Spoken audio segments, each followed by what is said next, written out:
Hello guys, welcome back. Let's begin with the new question. The question says prove that the following pairs of statement patterns are equivalent.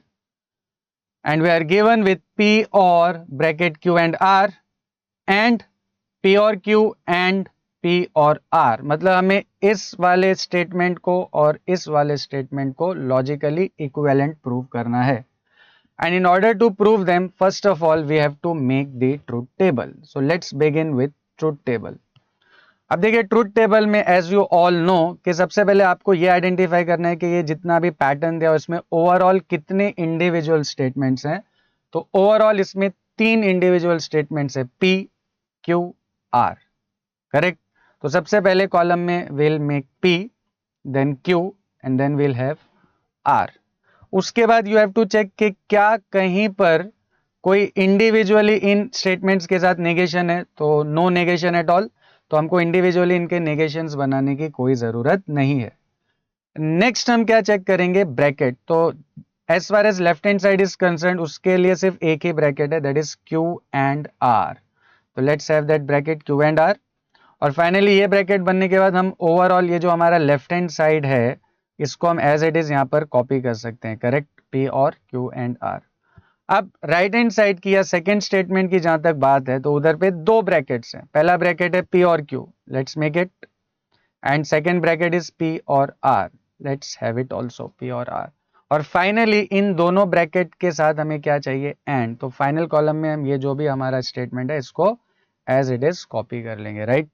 So I hope you are very clear with how to make the headings of the truth tables, right? अब देखिए क्योंकि यहाँ पे total 3 statements है P Q R.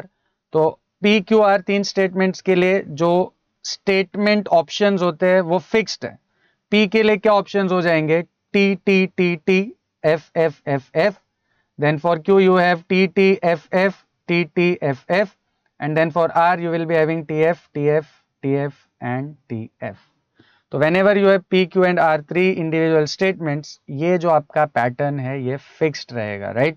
T T T T F F F F T T F F T T F F then T F T F T F and T F.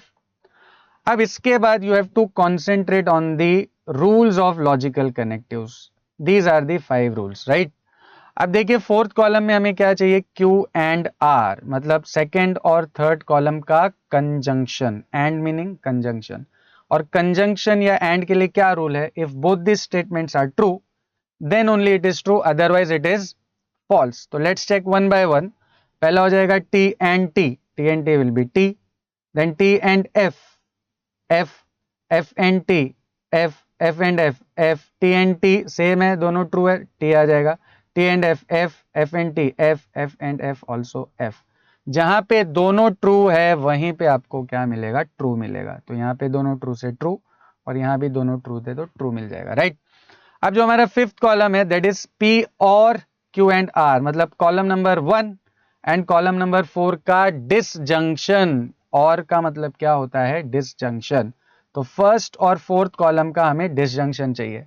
अब disjunction के लिए क्या rule है, if both the statements are false then only the final output is false, otherwise it is true. दोनों false हैं तो ही false मिलेगा, अदरवाइज ट्रू मिलेगा. तो यहां भी हम एक एक करके चेक कर लेते हैं फर्स्ट और फोर्थ के साथ. T और T will be T, T और F will be T, T और F will be T, T और F T, F और T T, F और F दोनों सेम, दोनों फॉल्स. दोनों फॉल्स पे ये क्या हो जाएगा, फॉल्स. F और F F, F और F F, F और F F.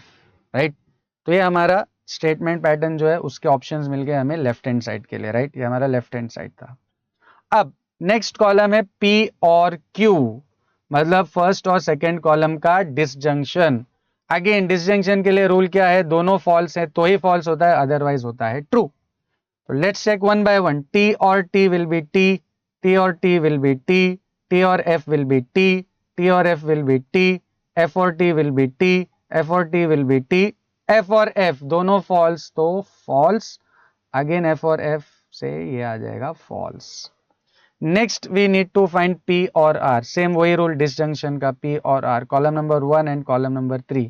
T और T will be T, T और F will be T, T or T will be T, T or F will be T, F और T will be T, F और F दोनों अब false हैं तो यहाँ पे false आ जाएगा, फिर F और T will be T and F और F वापस से दोनों false तो ये भी false।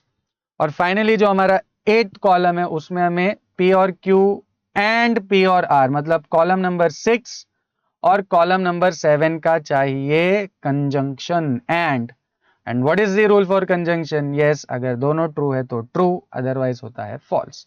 So T and T will be T, T and T will be T, T and T will be T, T and T will be T, T and T will be T, T and F, F हो जाएगा F and T, F हो जाएगा F and F भी हो जाएगा F।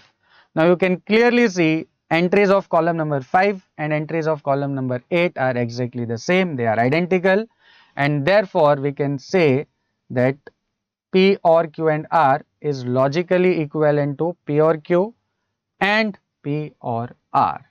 Hope you have understood this. See you in the next video.